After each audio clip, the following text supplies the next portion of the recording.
Imagine trusting someone so completely that you'd ignore every warning sign screaming at you to run. That's exactly what happened to Evelyn when she fell in love with Pastor Daniel. From the outside, everything seemed perfect. He was charming, spiritual, respected in the community. But inside his house, something felt desperately wrong. The air hung heavy like invisible weights pressing down on her chest. Strange drawings covered the walls, symbols she didn't recognize but somehow feared. Candles burned at odd hours, their flames casting shadows that seemed to move on their own. And then there were the whispers, soft voices that echoed through empty rooms when she was completely alone. Her instincts screamed danger, but love is a powerful drug. It made her stay when every fiber of her being knew she should leave. One night changed everything.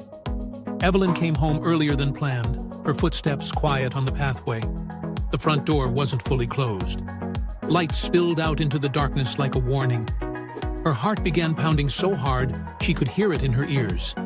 Something told her not to announce herself. She moved closer, barely breathing, and peered through the gap. What she saw shattered her entire world in an instant. Pastor Daniel stood before an altar, draped in blood-red cloth. Candles surrounded him in perfect circles. Strange objects she couldn't identify were carefully arranged in patterns. The room pulsed with darkness, as if it were alive and breathing. Then her eyes dropped to the floor, and her blood turned to ice. Her name, Evelyn, written in chalk inside a ceremonial circle, her photograph placed carefully beside it, and words that made her soul scream. One life for endless power.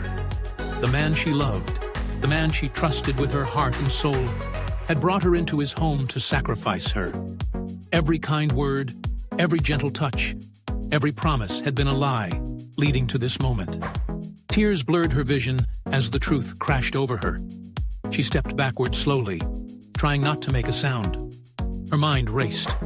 She needed to run, to escape, to survive.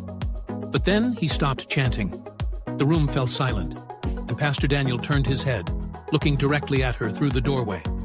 Their eyes met, and in his gaze she saw no remorse, no shame, only cold calculation. His voice cut through the silence like a blade. "Evelyn, you came early." In that moment, Evelyn realized she had two choices: freeze in terror or fight for her life. What happened next would determine if she'd see another sunrise. Sometimes the monsters we fear most wear the faces we love.